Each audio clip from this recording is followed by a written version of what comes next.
Entering the world of wireless microphones can seem like a daunting process. What are you sacrificing to become more mobile?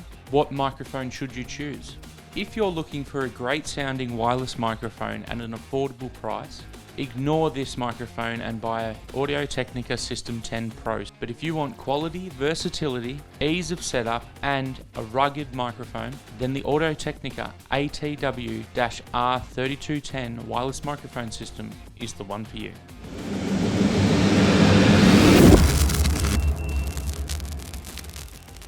Now I'm using the Audio Technica ATW-R3210 system right now because I want you to hear what it sounds like. Before we get into all the technical information, I want to go over a disclaimer before we get started. Audio Technica did not send me this microphone. I purchased it myself and I've owned multiple in the past. Now most of this video is going to be about the features and the quality of the sound coming out of the ATW-R3210 paired with the handheld microphone, and then a couple of my opinions at the end. I don't currently own a belt pack or body pack transmitter for this system, so I can't really review that, but I will add in some of the technical features of it to aid you in deciding whether this is the microphone system for you. Now to catch you up to speed on this system uses UHF to send and receive signal between the microphone and the receiver. The handheld and the body pack are both mainly metal construction with very minimal plastic on them, meaning that they are nice and rugged and can withstand knocks and scratches and being dropped. The lavs are interchangeable with the body pack, and so are the capsules on the handheld, but I'll go into that more later on. I only have the handheld with me today, so most of my focus will be on the handheld and not on the body pack.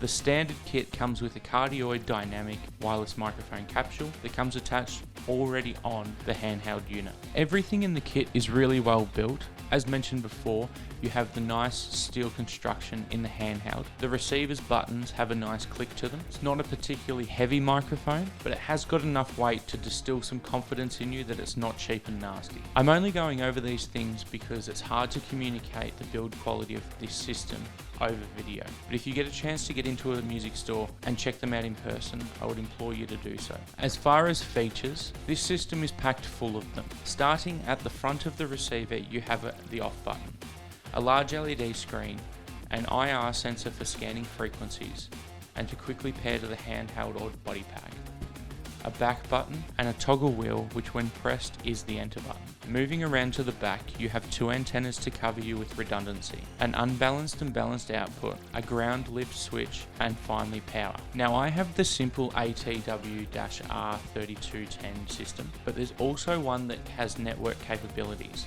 So if you're building it into a rack, all you need to do is add an Ethernet splitter and connect up your units to successfully use them in a network setting.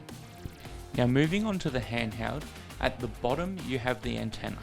On either side of the antenna you have in and outputs for the charging using Audio Technica's charging station. There is also a multi-button that you can use to assign to a couple of different options, but out of the box it is a mute button. Moving up the microphone, the lower casing unscrews to reveal the battery compartment, which accepts AA batteries, buttons to navigate the on-mic menu system, and the IR window for syncing with your receiver.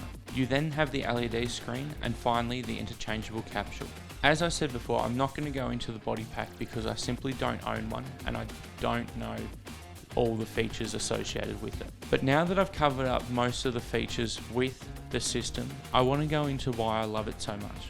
As I mentioned before, I love how sturdy it is. I love the interchangeable capsules. It means that I can meet riders when I'm out doing gigs. If someone only uses an SM58, then I can get my SM58 capsule and screw it straight on.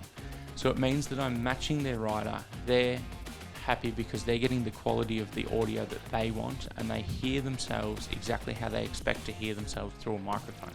The biggest benefit to having wireless microphones is purely the time it takes you to set them up over traditional wide microphones. Building the system into a rack and having it always plugged into your mixer, so when you rock up to a gig, all you have to do is pull the face off, turn everything on, and sit the microphone on a mic stand and you're ready to go. You wouldn't believe how much time this cuts down at a gig. When I invested in wireless microphones the first time around, I took our setup time from 3.5 hours for an average pub gig down to half an hour. Saved us so much time, and it meant we could actually sit around after sound check and not have to worry about being under the pump before we start the gig. In my opinion, if you're looking for a well-rounded microphone that is versatile and can hold its own in any situation, do not go past the ATW-R3210 Audio-Technica wireless microphone system. That's all for today. Thanks for joining me for this product review. If you'd like to see me review any other products, please add a comment in the section down below. As always, I've been Kyle from Bearded Man Music. Thanks for joining us, and we'll see you in the next video.